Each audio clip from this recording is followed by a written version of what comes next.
자, 안녕하십니까. 오늘은 지난 시간에 했던 경쟁 학습활동 하고요. 그 다음에 놀이터와 관련된 그 다음 질문, 창의적 읽기에 대해서 조금 일부분 하도록 하겠습니다. 자, 지난 시간에 경쟁에 대해서, 경쟁은 뭐였죠? 경쟁 어떻게 받아들일까? 라고 하는 질문에 대해서 질문 분석했었는데요.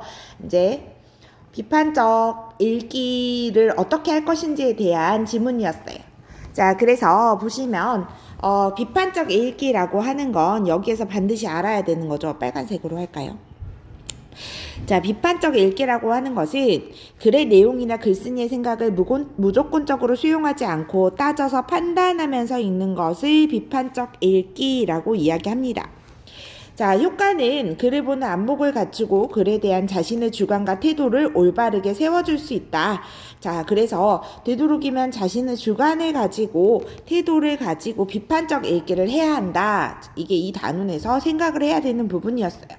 자, 그래서 지문에서 보시면 경쟁이라고 하는 요 비판적 읽기 방법 나와 있는데, 경쟁을 글쓴이는 긍정적으로 봤지만 그냥 무조건적으로 그래서 경쟁이 긍정적이구나 이렇게 받아들이는 게 아니라 경쟁이라고 하는 것이 부정적일 수도 있다는 것을 좀 생각을 하면서 읽었으면 좋겠습니다. 비판적 읽기의 방법이 나와 있는데요. 이 방법은 그냥 한번 읽어보시면 될 것 같아요. 타당성, 옳은지, 그른지, 그 다음에 공정성, 균형 있게 다루고 있는지, 또는 적절성 이런 것들을 따져보면서 글을 읽어야 된다라고 돼 있죠. 자, 또는 이제 글쓴이의 주장 같은 것에 대한 자신의 생각을 생각해보면서 자신의 의견을 생각해보면서 읽어야 되기 때문에 이 주장이 타당한지, 그 근거는 적절한지, 그 다음에 사실은 팩트는 무엇이고 의견에 해당하는 건 어떤 것인지를 판단하면서 읽는 것이 필요하다, 이렇게 보시면 될 것 같습니다. 자, 그러면 이제 작가 소개는 넘어갈게요. 제재 연구 나와 있는데 여기 부분은 판서하셔야 할 분들은 화면을 정지해 놓고 보시면 좋을 것 같아요. 자, 갈래는 논설문이에요. 논설문은 주장하는 글, 주장하는 글이죠. 자, 그래서 자신의 의견을 표현하는 글이기 때문에 주장과 근거를 반드시 잘 파악하면서 읽으셔야 됩니다. 주장하는 글이니까 자신의 주장에 대해서 설득적인 성격을 가지고 있을 거고요. 예시가 많이 들어져 있었습니다. 자, 특히 학자들이라든지 아니면 여러 가지 경쟁, 아사다 마오와 김연아라든지 축구라든지 이런 여러 가지 예시들을 들었죠. 자, 그 다음에 경쟁을 보시면 제재는 경쟁에 관련된 거였고요. 주제는 인간을 발전하게 하는 원동력이다. 인간한테는 본능으로 경쟁이 있기 때문에, 경쟁심이 본능적으로 있기 때문에 이 경쟁을 긍정적으로 활용하는 것이 발전을 시키는 원동력이 된다. 그리고 그때 경쟁에는 반드시 공정함이 들어가야 한다. 이런 것들에 대한 이야기였죠. 자, 그 다음에 특징 볼게요. 이 특징은 체크해 두시면 좋을 것 같습니다. 일상의 사례를 통해서 자신의 주장을 설득적으로 제시했다. 그래서 예시가 주로 많이 나왔었습니다. 자신의 주장을 다양한 이론가의 견해, 3명 있었죠. 이론가 하위징하 있었고, 또 누구 있었나요? 또 홉스, 맞죠? 로크였나요? 홉스 있었고, 그 다음에 또 스미스, 애덤 스미스. 자, 이렇게 해서 여러 가지 이론가들의 견해를 근거로 들어서 논리적으로 전개를 했습니다. 이 부분 확인하시면 될 것 같아요. 자, 그러면 다음 거. 이런 의도가 아니었어요. 자, 다음 거 보겠습니다. 제재 구조도 나와 있는데 논설문이기 때문에 3단 구성으로 되어 있어요. 그래서 서론, 본론, 결론으로 되어 있고, 그 다음에 서론에서는 제재를 설명하기 위한 거, 이게 약간 밑밥 깔기라고 한다면, 본론에서는 좀 더 자세하게 자신의 주장을 근거를 들어서 실제적으로 주장과 근거가 들어가 있는 부분은 본론이 되겠죠. 그 다음에 자신의 주장을 정리하고 자신의 의견을 내세우는 게 보통 결론 부분에 나타납니다. 자, 그래서 이 부분 확인하시면 되고요. 자, 제재 핵심 나와 있는데, 자, 이 부분은 선생님이 나중에 이게 확장시켜서 볼 수 있게. 자, 하이징하, 홉스, 스미스. 자, 이렇게 각각 철학자들의 견해가 나와 있었고요. 자, 그 다음에 옆으로 넘어가면 글쓴이의 주장은 관점은 경쟁은 발전을 이끄는 원동력이다. 경쟁은 인간의 타고난 본성이다. 원동력이다. 함께 추구하는 것이다. 그래서 여기 보시면 이게 포인트죠. 글쓴이는 긍정적으로 인식하고 있었다는 거. 그 다음에 공정한 경쟁의 필요성을 주장하고 있다는 거. 요거 확인을 해보시면 좋겠습니다. 판서 하실 분들은 판서를 정지해놓고 하시면 되겠습니다. 이게 자, 그러면 다음 걸로 넘어가 보죠. 학습활동 나와 있는데, 자, 요 학습활동 부분은 1번이랑 2번, 2-1번만 할 거예요. 비판적 읽기라서 본인들의 생각을 이제 비판적으로 이 글을 보고 본인들의 생각을 정립하는 것이 학습활동이기 때문에 내용 정리 정도만 학습활동 선생님이랑 볼게요. 그렇다고 해서 나머지 학습활동을 보지 말라는 게 아니라 나머지 학습활동도 본인들의 생각을 한번 좀 생각해보면 본인들 의견은 어떠한가, 경쟁에 대해서 어떻게 생각하는가 이런 것들을 한번 생각해보면서 학습활동을 한번 읽어보면 좋을 것 같습니다. 자, 1번 문제 볼게요. 이 글에서 글쓴이가 경쟁에 대해서 주장한 내용을 적고 그 근거를 찾아보자 그랬어요. 근거.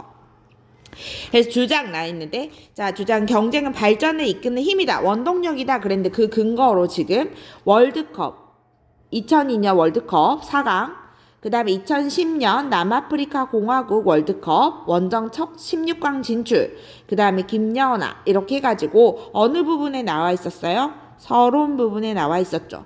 자, 그래서 축구하고 김연아를 이야기해가지고 뭐 했어요? 예시를 들어서 자신의 주장을 뒷받침하고 있었습니다. 자, 그럼 요거를 확장을 시켜줄게요. 혹시 보고 싶은 사람 있을 수도 있으니까.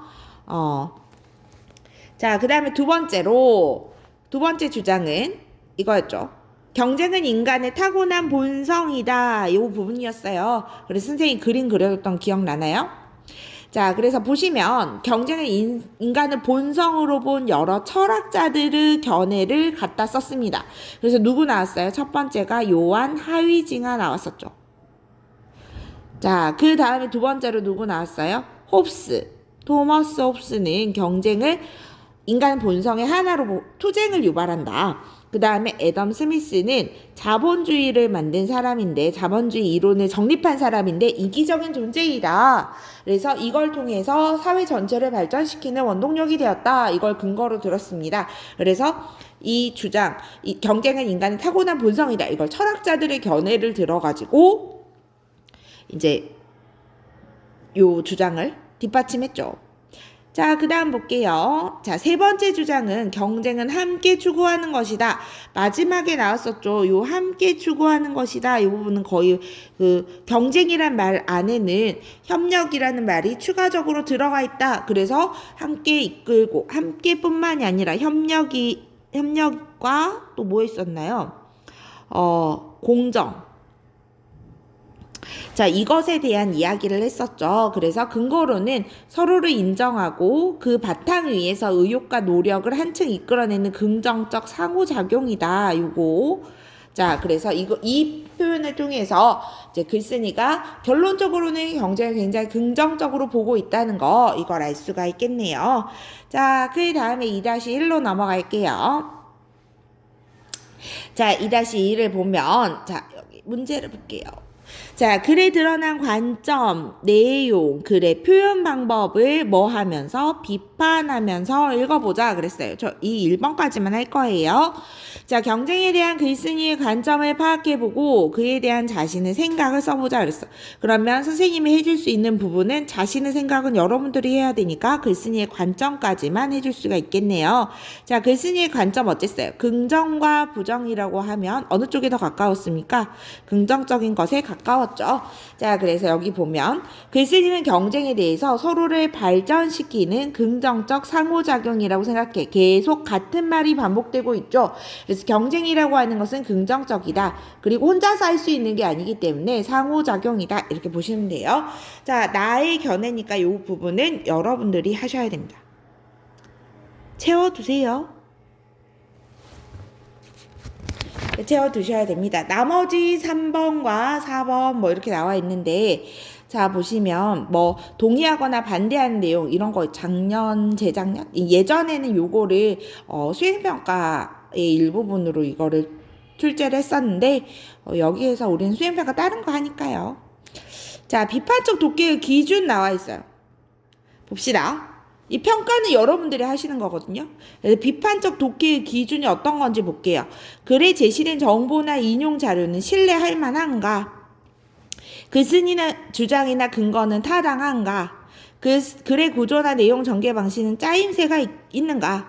글의 표현 방법은 내용 전달에 효과적인가? 이런 것들이 비판적 독해의 기준이래요. 한번 살펴보시면 좋겠습니다. 자, 그러면 학습활동은 여기까지 하고 이제 바로 다음 창의적 읽기로 넘어가도록 할게요. 오늘 창의적 읽기는 다 하진 않을 거예요. 자, 잠시만요. 자, 이제 창의적 읽기로 넘어갑니다. 페이지는 76페이지예요. 자, 페이지 76쪽입니다. 자, 창의적 읽기인데 학습 목표가 뭔지 볼게요. 독서를 통해서 자신과 사회의 문제를 해결하려는 방법을 찾아본다. 글쓴이의 생각에 대한 대안을 찾으며 창의적으로 글을 읽는다. 자, 학습 목표도 확인을 꼭 해보실 수 있도록 하실게요.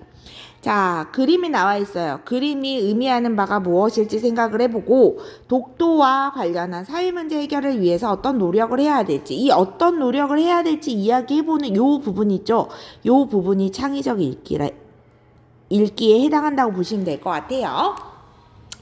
자, 그래서 여기 아래 창의적 읽기는 무엇인가 이렇게 나와 있는데 선생님이 체크를 좀 밑줄을 좀 그어보겠습니다. 세 번째 줄 볼게요.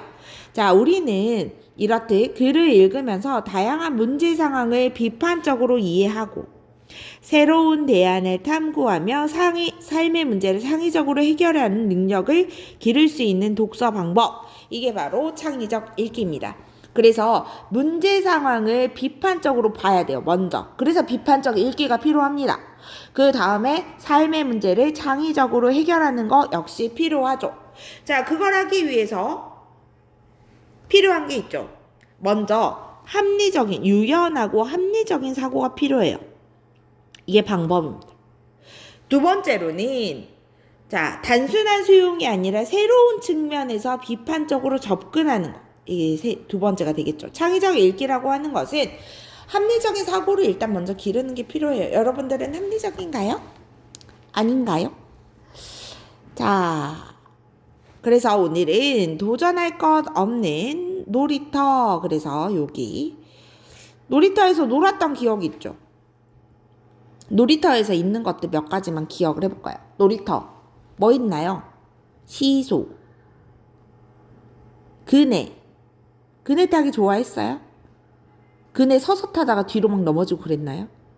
선생님만 그랬나요? 미끄럼틀 또 뭐 있어요?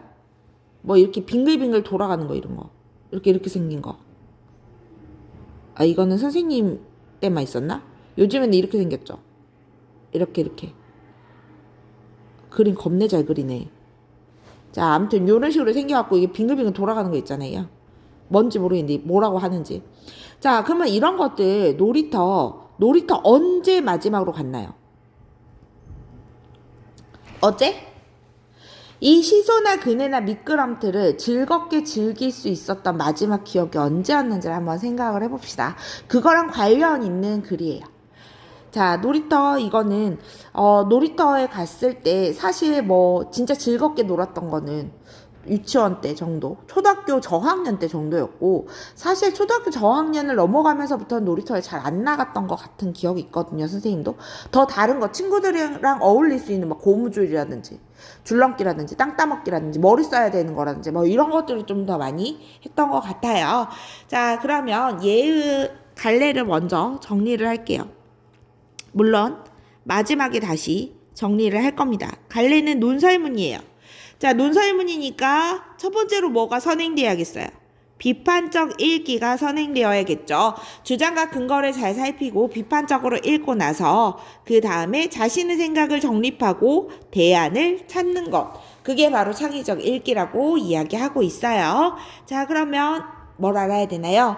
문단 번호 매겨야 되죠. 선생님이랑 같이. 자, 하나 있고, 그 다음에 두 번째. 몇 개 났는지 봐요. 여긴 없네요.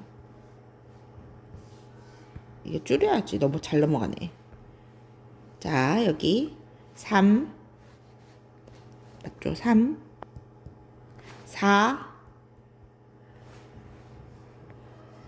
그냥 줄여놓고 할게요. 4 5 그 다음에 쭉 내려와서 6 쭉 내려와 7 다음에 8 9 10 틀리면 안 되는데 21 자 11개 맞죠? 11개 다 나왔나요? 자 그러면 논설문의 구성은 세 가지죠. 뭐였어요? 3단 구성으로 되어 있었어요. 뭐죠? 서론, 본론, 결론.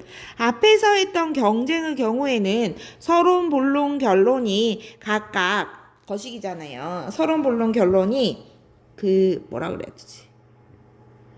각 소제목으로 나누어져 있었잖아요. 근데 여기에서는 지금 딱히 그런 건 없기 때문에 체크해가면서 할게요. 맨 처음 시작 부분이 바로 서론이 되죠. 자, 한번 읽어보시면 훨씬 좋아요.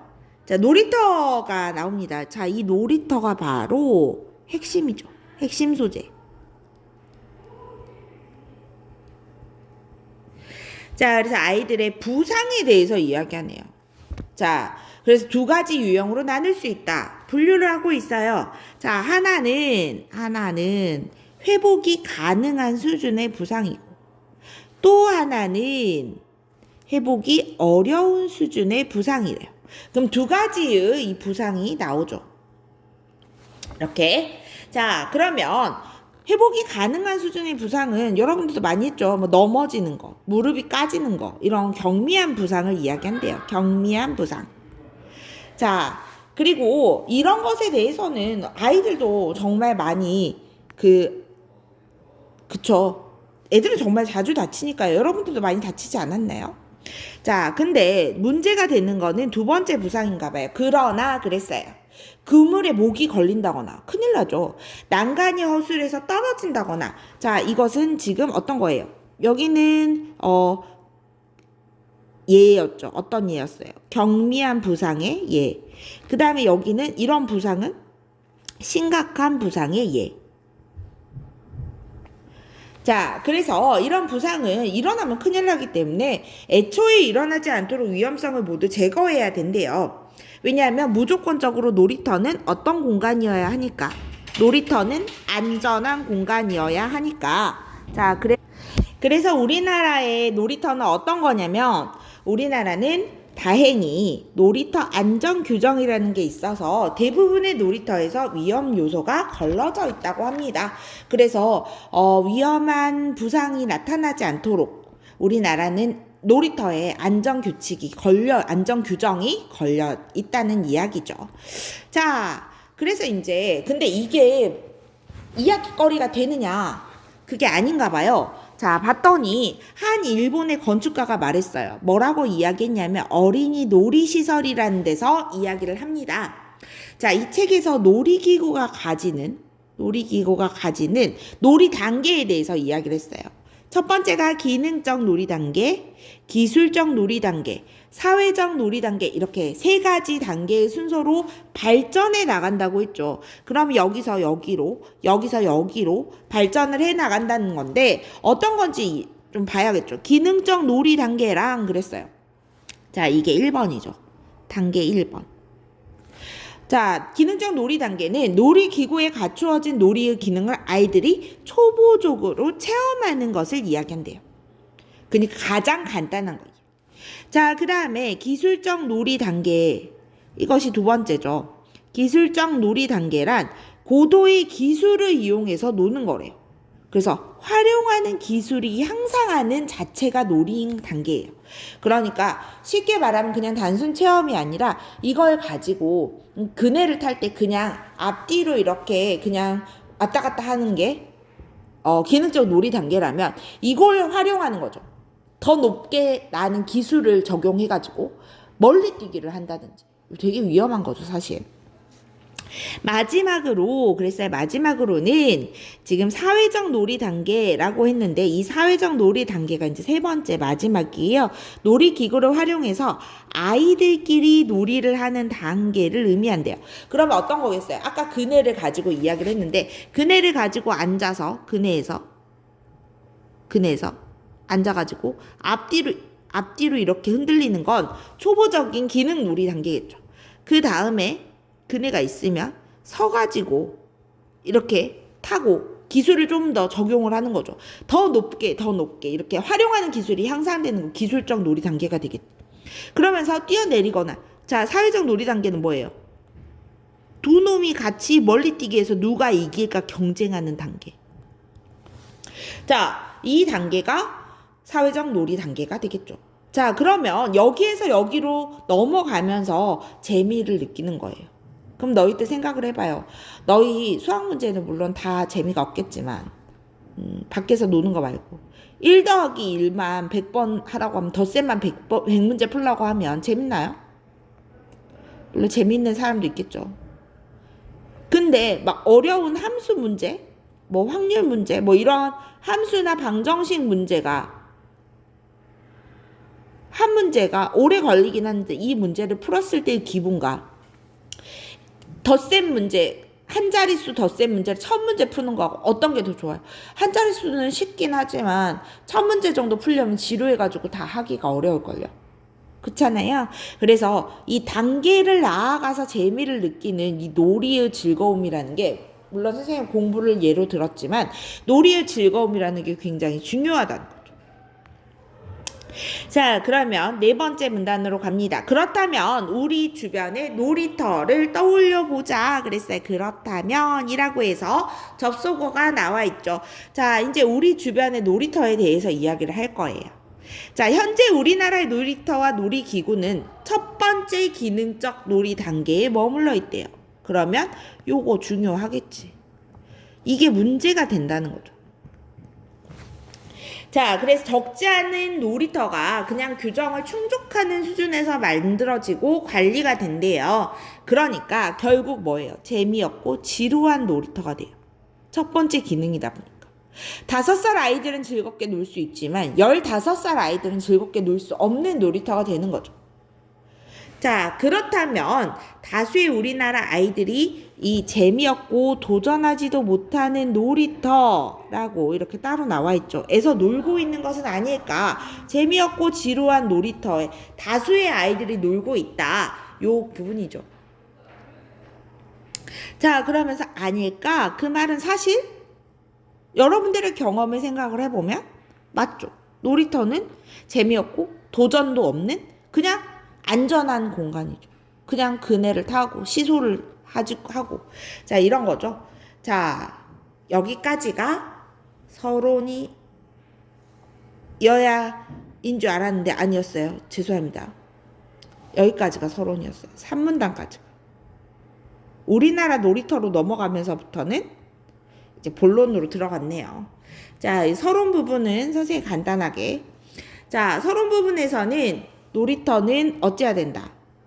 안전해야 된다. 그래서 놀이터에 안전 문제가 나와요.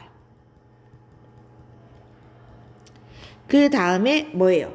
놀이터 발전, 놀이기구 발전의 단계에 대해서 나왔죠. 3개 단계. 자, 그리고 나서 이제 우리나라의 놀이터에 대해서 나오는 거죠. 오늘 6문단까지 할 거거든요. 이제 얼마 안 남았어요. 자, 5번째 문단. 문제는 여기서부터 시작된다. 그래서 여기에 이제 문제점을 제시를 하죠. 아이들의 흥미를 반영하지 못하고 놀이터를 지루하게 만들었어요. 자, 그러면 위험이 높아진대요. 놀이터는 너무 안전하기 때문에 사람들이 도전을 할 수가 없는 거죠. 그러니까 오히려 위험해요. 왜냐하면 그랬죠. 자, 놀이기구가 단순하고 수준이 낮아요. 이거 우리나라의 놀이기구의 특징이죠. 그러면 아이들은 여러분들도 마찬가지예요. 본래의 용도와 기능에 맞지 않는 방법으로 놀고 싶은 유혹에 쉽게 빠진대요. 이게 수준이 낮으니까 더 수준을 높여서 놀고 싶은 거죠. 자, 아이들의 특성이 나와 있습니다. 아이들은요, 막히면 어른처럼 돌아서 가지 않고 넘어서 가려고 해요. 선생님도 옛날에 그래서 코트를 찢어먹은 적이 있었습니다. 왜냐하면 너무 빨리 가고 싶었거든요. 그래서 울타리가 있어가지고 울타리를 뛰어넘었어요. 근데 울타리에 코트가 걸린 거지. 그래서 매달린 적이 있었습니다. 이렇게 보면 굉장히 부잡스러웠네요. 자, 아이들은 여기 아이들의 특징이 나왔어요. 보통 어떠한 것이든 다르게 표현하거나 사용하고 싶어하는 반달리즘이라는 게 있대요. 자, 이 반달리즘이라는 것은 다르게 독창적인 표현이나 사용을 이야기합니다. 옆에 이제 반달리즘 나왔죠. 훼손하는 행위를 말해요. 약간 좀 안 좋은 거긴 한데 아이들은 좀 파괴를 잘 하죠. 이게 놀이라서 그래요. 자, 이거는 다양성과 이 반달리즘이 나타나는 원인 되게 중요하게 나오죠. 다양성과 창의성이 부족한 놀이기구라는 거죠. 이것 때문에 반달리즘이 나타나게 되는 거라는 거예요. 저는 옛날에 선생님 학원에서 일을 할 때 초등학생들 한글을 가르친 적 있었어요. 그래서 애들을 한 번씩 데리고 나가가지고 이제 놀이터 같은 데서 글쓰기 뭐 이런 거 소재 찾기 이런 걸 했는데 애가 선생님이 잠깐 눈을 뗀 사이에 놀이터는 지루하잖아요. 물론 7살짜리 애였는데 철봉에 매달려서 뒤집어진 거예요. 자기 딴에 이걸 재밌게 즐기고 싶었겠죠. 그냥 앉아만 있거나 턱걸이를 하거나 이런 건 재미가 없으니까.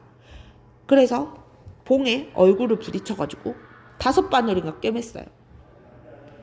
이건 놀이기구의 탓이라는 거죠. 다시 생각하니까 너무 끔찍하네요.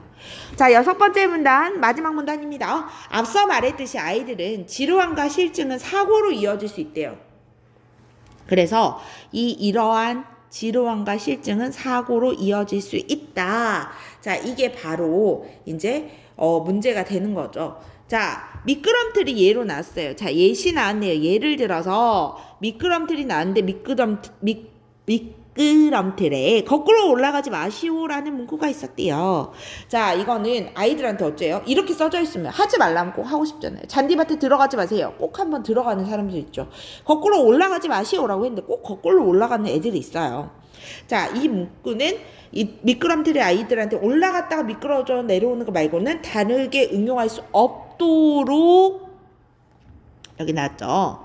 없는 놀이기구임을 드러내는 것이다. 그리고 더 큰 문제는 그럼에도 불구하고 이러한 미끄럼틀밖에 없다는 사실이죠. 그럼 다른 미끄럼틀이 있으면 되겠네. 이런 것들에 대한 대안을 생각해 보면서 읽는 것이 창의적 사고라는 거죠. 이거 봐봐요. 지금 이 학생 여기 보이나요? 이 그림 잘 안 보이죠? 이걸로 해야 보이죠. 여기 이분 이렇게 올라가면 어때요? 미끄러지겠죠. 미끄럼틀은 여기는 어때요? 안쪽으로 이렇게 들어가야 맞는 거잖아요. 근데 이렇게 돼 있는 애들 꼭 이렇게 하는 애들이 있어. 근데 이게 애들의 탓이 아니라는 거지. 애들은 이렇게 하는 게 당연한 거예요. 반달리즘이라 그랬죠. 그러니까 이런 게 당연한 거니까 놀이터가 좀 더 재밌어져야 된다는 거, 이거에 대한 이야기를 했습니다. 오늘은 6번째 문단까지 하고 다 하기가 좀 어려워서 중간에 끊고 갈게요. 7문단부터는 다음 시간에 하도록 하겠습니다. 오늘 했던 부분 한번 읽어보시고 다음 시간에 할 부분도 한번 읽어보시면 좋을 것 같아요. 자, 오늘도 고생하셨습니다. 안녕.